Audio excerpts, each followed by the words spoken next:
제가 오늘 여러분들께 말씀드릴 주제는요, 물류 네트워크의 붕괴와 글로벌 해운 기업의 경영 전략에 대한 부분입니다. 요즘은 BCAC 이렇게 얘기를 합니다. 비포 코로나, 애프터 코로나입니다. 물류 입장에서 보면은 조심스럽게 예측을 해본다면 최소한 아직도 한 1년 반 이상, 그러니까 한 2023년 말은 돼야 물류 부분에 있어서 이런 영향이 조금은 벗어날 수 있지 않을까. 이것도 조심스러운 예측인 거고요. 이 코로나는 경우니까 이걸 극복하지 못하면 내가 죽을 수도 있겠구나 라는 어떤 그런 생각들을 한 것 같습니다.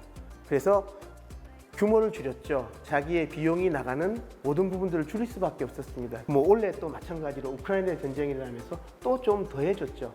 그래서 근본적으로 이 글로벌 물류 대란을 일으킨 것은 장기간의 해운 침체가 어떻게 보면 첫 번째 원인이 될 수 있는 거고요.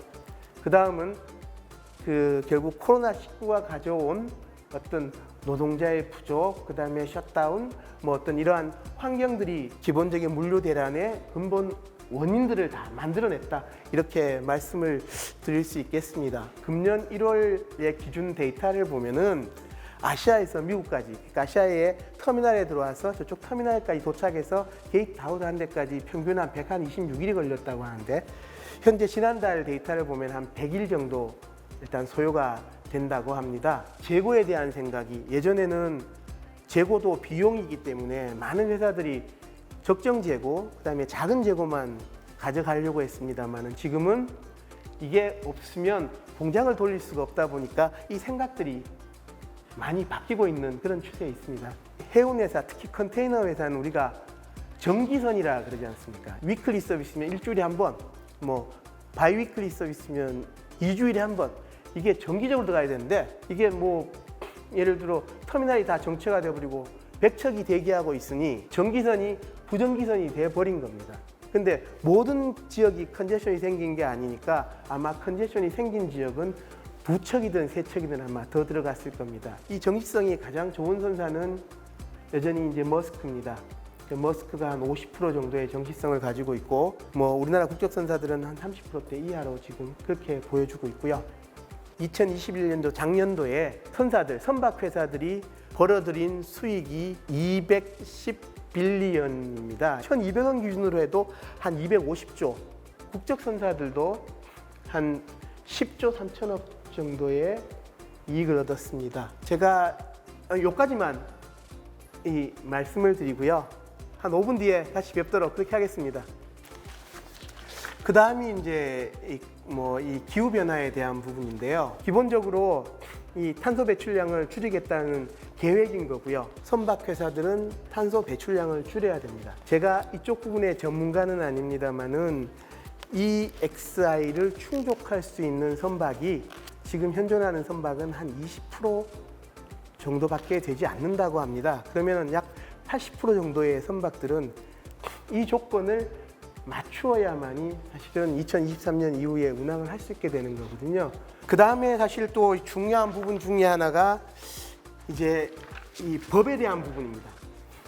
이 법에 대한 부분이 앞으로 굉장히 중요할 것 같습니다. OSR의 2022라고 하는 거는 그 FMC라고 하는 이제 기관이 미국에 있습니다.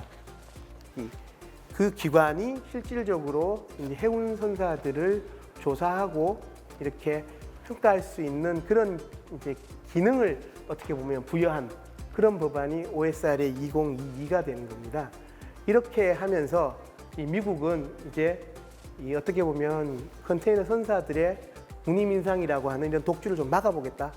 어떻게 보면 그리고 미국 내 물류를 좀 안정화시키겠다라고 지금 시작을 했습니다. 부산항 우리나라에서 제일 큰 항구죠.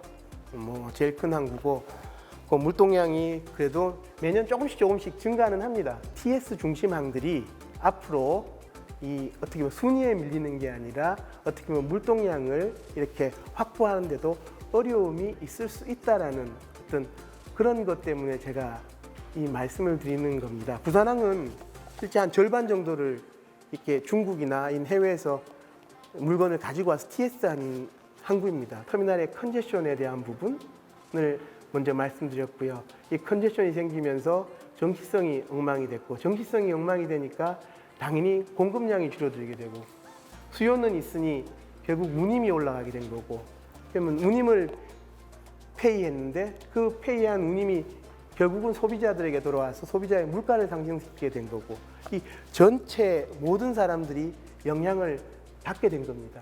그래서 앞으로 선사들의 해나가야 되는 추세는 앞서 얘기한 첫 번째가 변화, 그러니까 트랜스포메이션이고 두 번째는 디지털리제이션이고 세 번째는 결국 디카보니제이션 이렇게 연료에 대한 부분은 굉장히 중요한 어떻게 보면 향후 생존을 위해 가장 중요한 부분 중에 하나다 이렇게 말씀드리겠습니다. 뭐 돈이라는 건 언제 없어질지도 모르고 세상은 언제 바뀌면 또 바뀔지 모릅니다.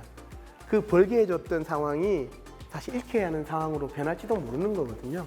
이 서비스 자체를 이제는 내가 만들어 놓고 고객을 초대하는 게 아니라 고객을 위한 테일러메이드 서비스를 할 수 있는 그런 자세로 협업을 하는 게 역시 필요하지 않나. 제가 드릴 말씀은 여기까지 말씀드리겠습니다. 경청해 주셔서 감사합니다. 예.